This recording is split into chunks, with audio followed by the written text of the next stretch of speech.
Evident. Lagi tak masih ada. Makan bihun sup tak makan. Nah, okey. Sedap tengah. Makan rumah, kita makan. Ya, bawah pisang. Ni sayang. Terima kasih banyak. Ya, kasih datang. Terima kasih datang. Tak buat skrin. Kosong. Kau. Su. Senyum sikit. Okey. Okey, ni KPBM. Ni KPBI.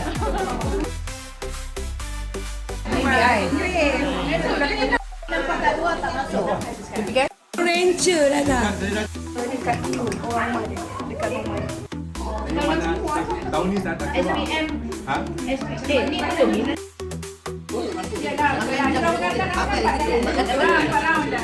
Apa? Apa dah? Saya nak tahu tak padam kan?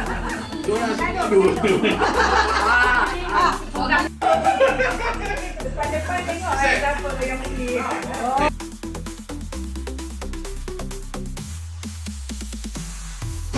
Jemput. Share juga selamatkan.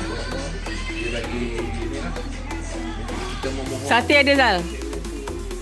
Sate. Bukan lagi.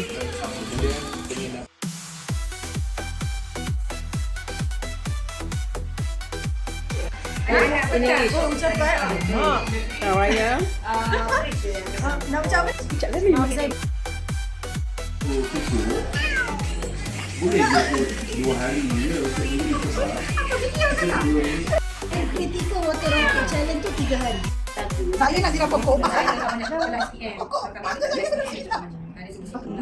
Saya boleh kalau dalam tu. Tahu tak?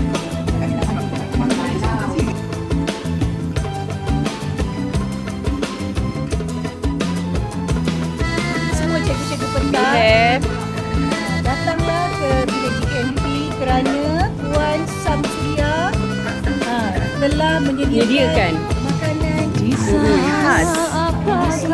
Yang disimpan untuk meraihkan. Yang disorok kan.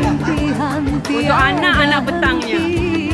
Takut anak-anak petang dia kelaparan.